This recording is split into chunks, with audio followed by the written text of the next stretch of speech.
raadiyoo Finfinneeti. Raadiyoon Finfinnee sagantaa isaa torbanitti guyyaa tokko gaafa qibxataa gama saatalaayitiidhaan sarara Oromiyaa miidiyaa neetwork irratti isiniif dabarsu amma jalqaba.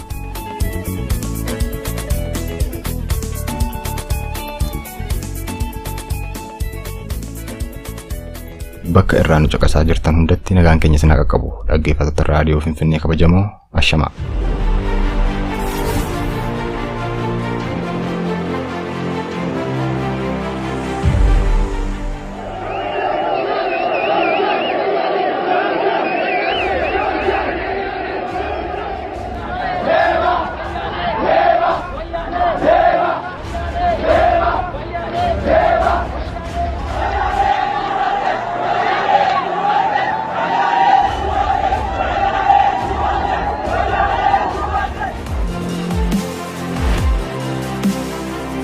Kanamma dhageessan ammoo mormii uummatni Oromoo kabaja sirna ayyaana Irreechaa kabara 2017 hora Arsadee irratti gaggeeffame irratti dhageessaa ture keessaa sagalee fudhatameedha. Kunis qaama oduu keenya guyyaa har'aati. Sirna kabaja ayyaana Irreechaa ka waggaa kana biyyoota hambaa garaa garaa keessatti kabajame irratti kan xiyyeeffatus qophii addaa ni qabna. Turtiin keessan haga xumuraatti raadiyoo Finfinnee waliin haa ta'u jechaan gara oduu gurguddoo torbaniitti isin dabarsaa kan isin dhageessisus an Odaa Sabaati.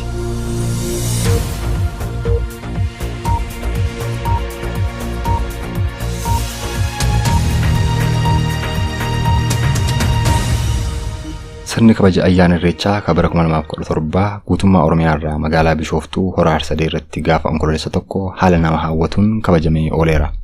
Sirna kabaja ayyaanichaa irratti uummatni Oromoo miliyoonotaan lakkaa'aman kan argame yoo ta'u, sirnichis abbootii gadaan hoogganamuu fi foolleedhaan tikfamuun rakkoo tokko malee nagaa fi milkiidhaan xumuramee jira.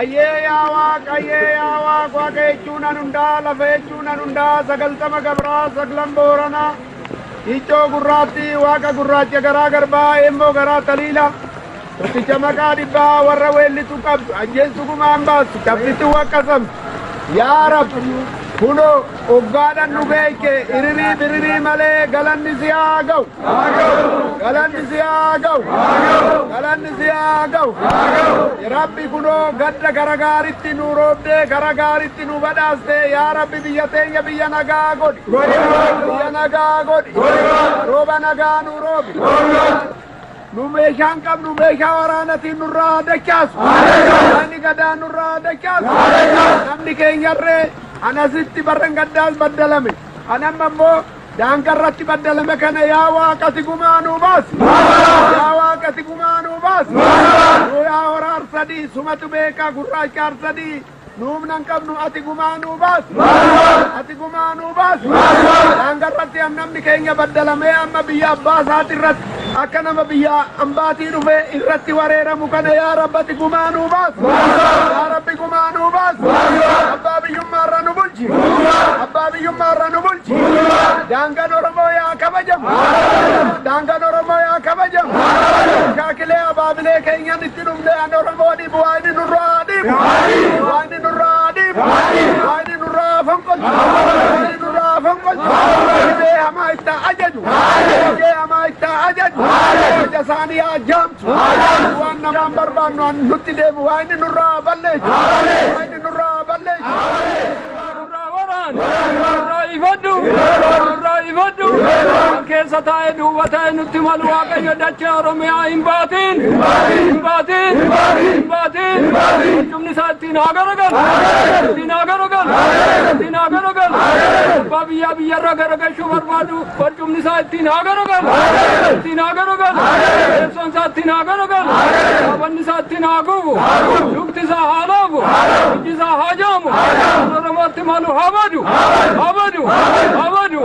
Oromoon tuuta kanniisaa haa ta'u Oromoon gadaa isaatti haa deebi'u gadaa isaa ganamaatti Waaqayyo nuu deebisteetta galata kaabarii urgoo baatu haada nagayaa haatiin burtuu oo waaqjee koraa bula nagalla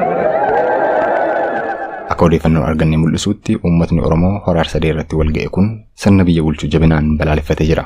Dhaadannoolee warraaqsaaf mormii jabaas dhageessisaa ture.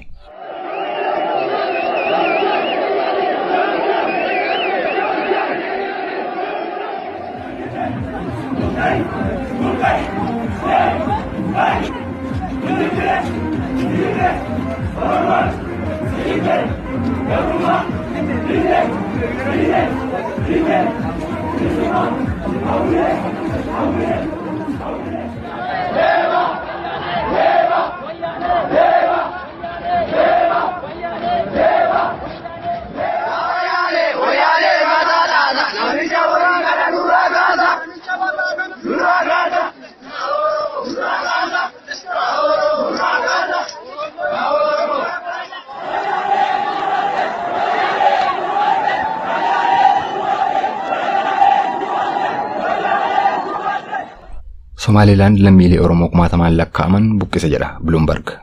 Odeeffannoo tibbadarbee marsariitii isaa irratti maxxanseen Bloomberg akka ibsetti mootummaan Itoophiyaa lammiileen Oromoo yeroo dheeraaf Somaliland jiraatan 3,000 seeraan ala buqqifamuu isaaniif mootummaa naannoo Somaalee himate.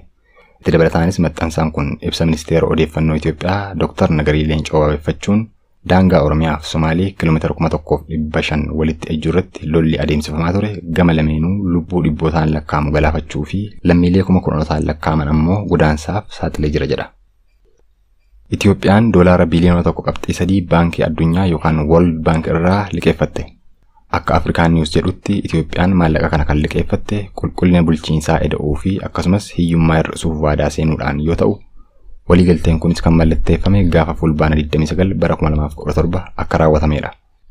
Haa ta'u malee mootummaan Itoophiyaa maallaqa liqeeffatu kanaan meeshaa waraanaa bitee uummata ofii jumlaan ajjeesuuf buqqisuu, sirna bulchiinsa biyyattii keessatti olaantummaa murna tokko jabeessuu fi siyaasaa ofii tolfachuuf kan dhimma itti ba'u ta'uun gocha qabatamaan ifee mul'atudha jedhu taajjabdootni. Filannoo riifarandamii Speen keessatti gaggeeffameen uummatni Kaataalooniyaa biyya walabaa ijaarrachuuf murteessuun beekame.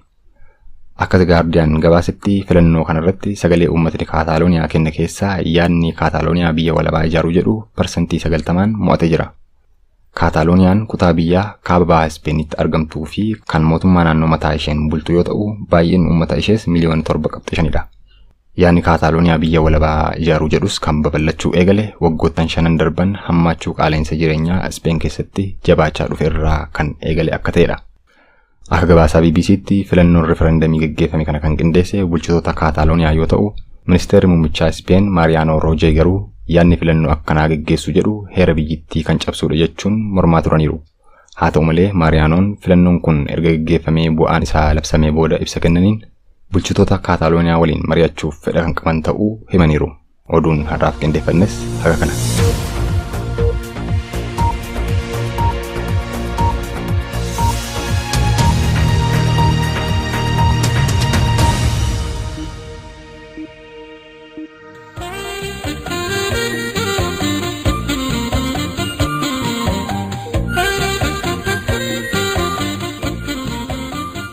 Gaafii cidha godhachuuf karoora baafanna yookaan walga'ii qindeeffachuuf.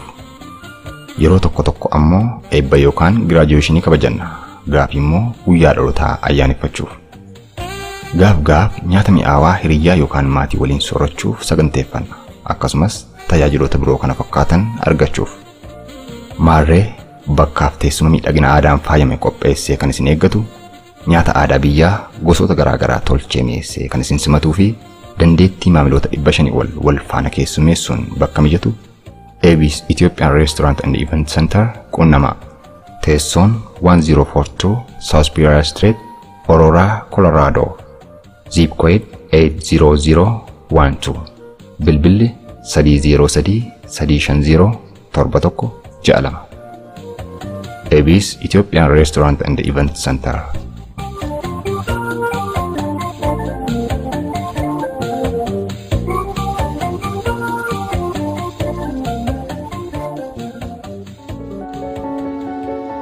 Haajaa kolgaltummaa baqataa yookaan immigireeshinii wal qabatan irratti tajaajila gorsa seeraa kennuun beekama. Dhimmoota kanaan wal qabatan biroo irrattis abukaatoo ta'uun tajaajila. Barakat Samuel Bambury Attorney at Law. Teessoon 7826 Eastern Avenue, Northwest Suite 409, Washington DC 20012. Dhimmoota baqataaf kolgaltummaa wal qabatan irratti gorsa yookaan gargaarsa yoo feetan lakkoofsa bilbilaa 1443 763 1991 irratti bilbiluun mariisisuu hin dagatinaa. Barakat Samuel Bambore, attorney at law.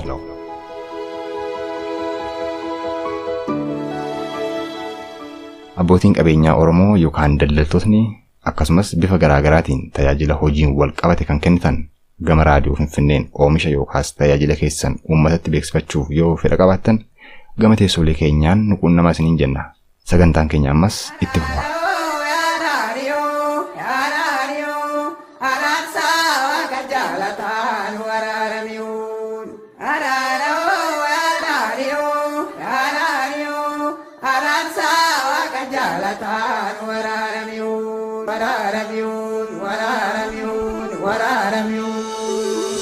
Jabizayo, oda kanachiyo Oromo. Baatiin keessa jiru kun saba Oromoo biratti baatii haalaan kabajamaa jaallatamaadha. Dukkana gannaatu darbee ifni birraa bari'a.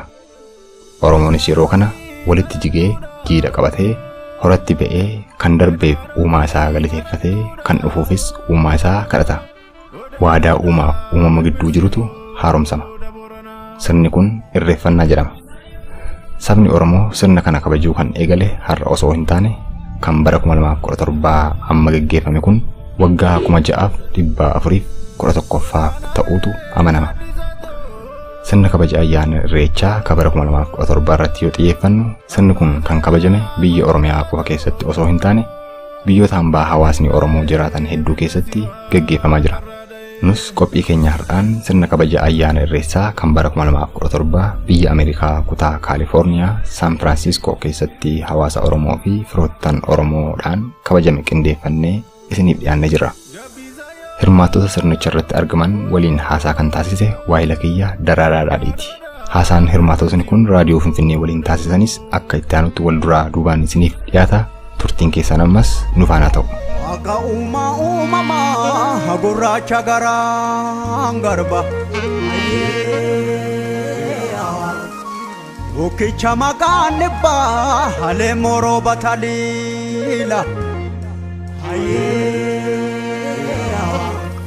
Yaa'ii malee waa murtee si waan mannunuu dhufte Maqaa keetii fi ayyaana Irreechaa kana immoo ilaalcha kee opiniyoonii kee bara kanaa 2017 maal akka yaadannu otoo dhaggeeffattoota raadiyoo Finfinneetiif nuuf ibsite. Maqaan kiyya Abdii Araarsaa naan jedhanii bara kanaa bara 2017 as magaalaa Fremont konyaa Kaalifoorniyaatti kabajaa jirra.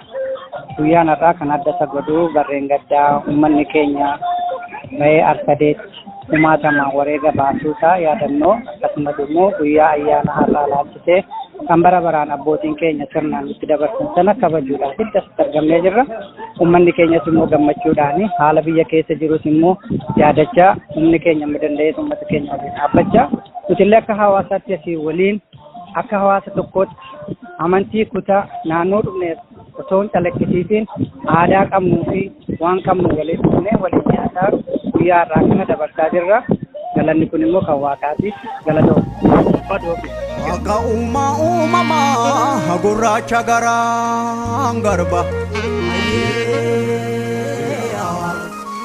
Bukkicha maqaan dhibbaa halee moroo bataliila Yaa'ii malee waa murtee si waan mannunuu dhufte Waaqa salgan boorana waaqa torban baarentu waaqa sagaltamman garba waaqa ciicoo gurraatti waaqa bokkuu gurraacha waaqa gadaa shananii waaqa haroo walaabu waaqa uumaa Oromoo gurraacha gannaa baanee booqaa birraanoo kalchi Daraare sanyiin keenya firii bilee kennu. Would you say your name and also about the Irrecha ceremony, your opinion? Okay, my name is Shelley Siegel. I'm friends with a Gutu who I've known for quite a while. I work with her, I study with her, and I'm so glad to be here because I really needed to celebrate life, and this was a beautiful ceremony. beautiful people, and it just touched my heart. It's an honor to celebrate with all of you. Thank you. I'm glad I could come. Yeah. And I think it's important for us all to celebrate life, but I guess this is a very old celebration and so important for all of us. I wish everybody celebrated this holiday. We should add it to our holiday. Have you ever been in Africa? I've never been in Africa in my life. But my heart goes out to the Oromo people because I really feel like they're much like our American Indians. Their land's being taken away and they're being hurt. And this is happening in my time, so if I could do anything to help, I will, because humans can be so cruel to each other. And I don't want the Oromo people to hurt any more than they have, and I don't want them to disappear. It's a beautiful people, a beautiful culture, precious, and we have to protect the Oromo people. Thank you very much. Oh, thank you. All right.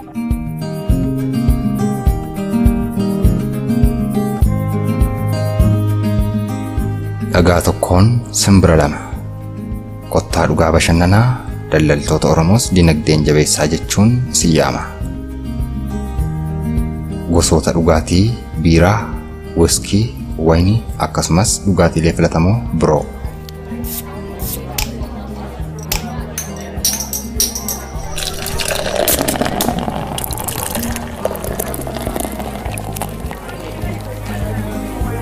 Cheers.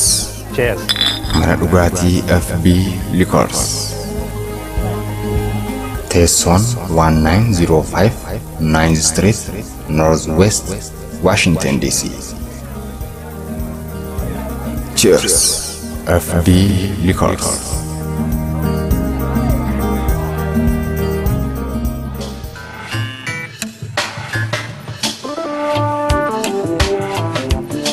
Yeroo karaa gaarii dhuftan nyaata mi'aawaan dhandhamuu ni feetu. Maarree yoo feetan mana nyaataa Shaggar Squaretti goruu hin dagatinaa. Nyaata mi'aawaa kana akkamiin dhufnee argachuu dandeenya jettanii yaaddoon isin hin seenin. Torban guutuu, ji'a guutuu, waggaa guutuu, sa'a 10 AM kaasee hanga sa'a 9 PM'tti ni argattu. Hundaafuu nutti goraa dhugeeffadhaa. Teessoon keenya 150711 Avenue, Southwest Calgary, Alberta, Canada. Bilbilli keenya 403-283-2223. Mana nyaataa Shaggar Square.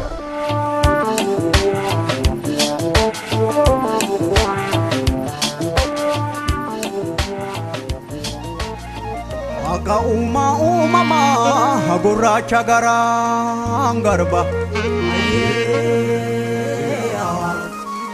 Ukicha maqaan dhibbaa halee moroo bataliila. Yaa'ii malee waa murtee si waan mannunu dhufte. Waaqa salgan boorana waaqa torban baarentu waaqa sagaltamman garba waaqa ciicoo gurraatti waaqa bokkuu gurraacha. Waaqa gadaa shananii waaqa haroo walaabu waaqa uumaa Oromoo. Gurraacha gannaa baanee booqaa birraanoo kalchi. Daraare sanyiin keenya firibilee kennu. Would you say for the listener your name, full name? Yeah, my name is Jim Barinholtz. Yeah, nice. So first, would you tell us about Irrecha? I know you've been around Oromo people for a long time, so just summarize what you like to say and your opinion on Irrecha at Northern California. Okay. And when you're done, we'll see what you are playing too. Okay. So, of course, I'm not only very happy but honored to be invited to join with the Oromo community here in this beautiful ceremony. And this is, I don't know how many years exactly I've been coming, but it's many years in a row. And it's just good to be in nature and honor the cycles of life. I mean, this comes around every year. So it's a time of, the seasons changing, and all cultures, my own background being Jewish, we have it too. In fact, it's the time of the Jewish New Year, and today is Yom Kippur, which is the most holy day in the Jewish calendar. So it's just a natural connection. And to me, it's part of our human heritage to be coming together to honor the cycles of nature. So I feel also some sadness today because, as we all know, marks the year anniversary of the massacre at Bishoftu in Ethiopia last year. And so these times are bittersweet, yeah? You are celebrating life, you give thanks for your own life, give thanks for the water, since the ceremony is at the water, and yet at the same time you're aware that other people lost their lives to come and do a ceremony to celebrate life. It's a kind of strange irony. And what can we do? We have to not only pray that people who are in power act more consciously, more compassionately, with more awareness of justice, but also we have to take political action in whatever ways we can to make sure that these kinds of things don't happen again. And so that's another combination, the spirituality and the politics, to kind of remove the competitive part of politics. I think that's, unfortunate. We need to use politics more in the spirit of liberation, more in the spirit of freedom, and of recognizing our common humanity. So I'm just happy that I can be here to join with all of you today, even though I don't understand every word that's said in the ceremony, because I only speak a little bit of Oromo. Yeah. And so, this Jim thing is you are playing? Yeah. What is that? So this was a Native American flute, and it's made of cedar. The kinds of wood is cedar, and it's a traditional flute from the northern plains, so kind of from the center of North American continent. It's a Lakota-style flute, and it has the shape of the head of a horse, which is the animal spirit that the flute is connected to. Whatever animal is painted and carved on the flute is the one that has the spirit energy connected to that music. Can we hear it a little bit? Yeah, I just have to put this piece back on. So it's just the audio. Yeah, just the audio.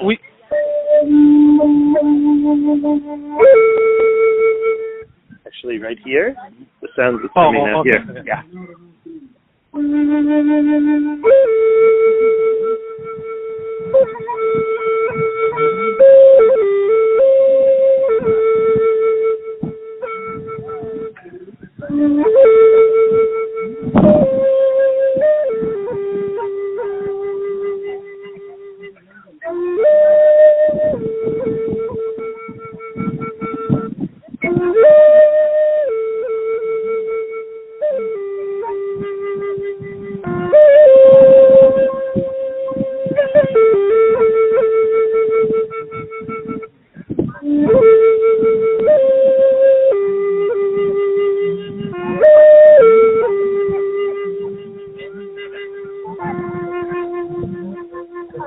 Thank you very much. So while you are doing this one, I know you are a friend of the Basaguillo. Correct. Would you add a little thing about him? Yes. So, I think about the Basa every single day, especially at this time, because he disappeared at the time of Irrecha, following Irrecha ceremony. I believe it was 2 years ago, in Kenya. And I'm so worried about the Basa. Did you hear anything? We still don't know. Nobody knows? No. And that's so hard. We don't know. We don't know. We don't know who took him. We don't know why. We don't know if he's alive or dead. And that feeling of not knowing anything is very painful. And I just pray that wherever he is, that he's not suffering. Because as we know, many Oromo people who've been captured by the Ethiopian government and imprisoned are tortured. And I just hope that this is not happening to the Basa. But we don't know. Maybe he's not in Ethiopia. Maybe he's in Kenya. Is he alive? I don't know. So we still try to keep, in touch with other people who are trying to get information. But at this time, we don't have a clear picture. Thank you very much for your time, G. Yeah, and for being a member of Oromo community too. Thank you. Waaqa uumamaa gurraacha garaan garba. Ukicha maqaan dhibbaa halee moroo bataliila. Yaa imalee waa murtee si waan mannunu dhufte. Waaqa salgamboorana waaqa torban baarentu waaqa sagaltamman garba waaqa ciicoo gurraatti waaqa bokkuu gurraacha. Waaqa gadaa shanani waaqa haroo walaabu waaqa uumaa Oromoo. Gurraacha gannaa baanee booqaa birraanoo kalchi. Daraare sanyiin keenya firibilee kennu. Maqaa keetii fi ayyaana irrachaa kana immoo akkamitti akka ilaaltu maaliif akkasitti argamte akka nu ibsituuni si affeere. Tole galatoomi darajjee ani Aageen jedhama yookiin haadha Miiltoo haadha Albii maqaa adda addaa maqaa hedduun qaba. Kanaafuu ayyaanni Irreechaa kan Oromoo hunda walitti qabudha. Akkuma argitu nama hedduu iddoo baay'eerra lafa fagoo oofneetu as dhufne. Kun egaa jaalala Oromummaa eenyummaa keenya kabajuu fi kanas jirru hedduu nama gammachiisaa tokkummaa Irreechi kan Oromoo walitti akka muuccaa akka haphee walitti fiduudha. Kanaafuu hedduu gammadeetu jira galatoom. Baay'ee galatoom. Thank you. Abba Zera Colorado Fajimbe Bilbirsiwa Karade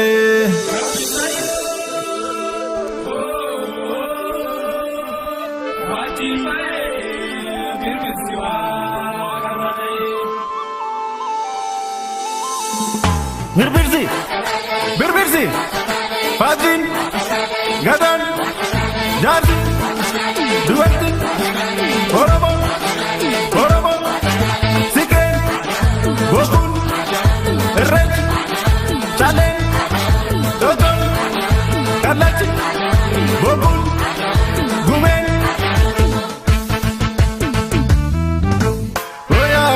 Ya gachu Weman kamu na Waaqa garanchu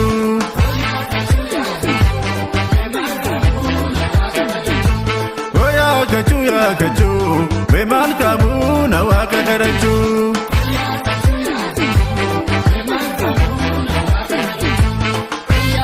Nachitu imate Abago dubate Lontu gagabate Batata shete Mishaya ikute Obiram barite Gadab galate fachu Oromo virre fachu Toku manuna bunchu Tama senefta dachu Kadang katiga fachu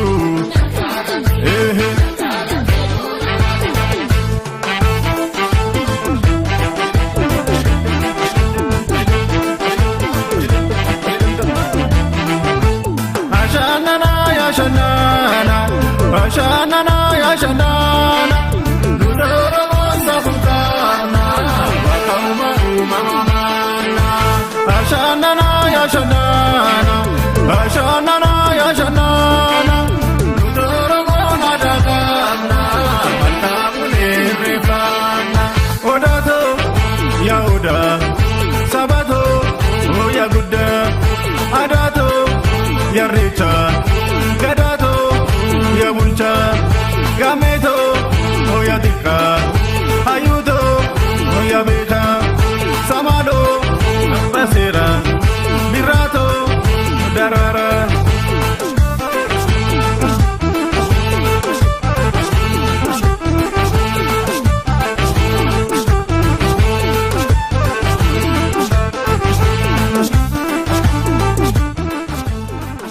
turtii hagammaatti nu faana qabattaniif galatoomaa jechaa kan har'aaf qindeeffanne xumurra. Daraaraa daadhii waliin ta'uun qophicha kan isiniif qindeesse an Odaa Sabaatii torban gaarii.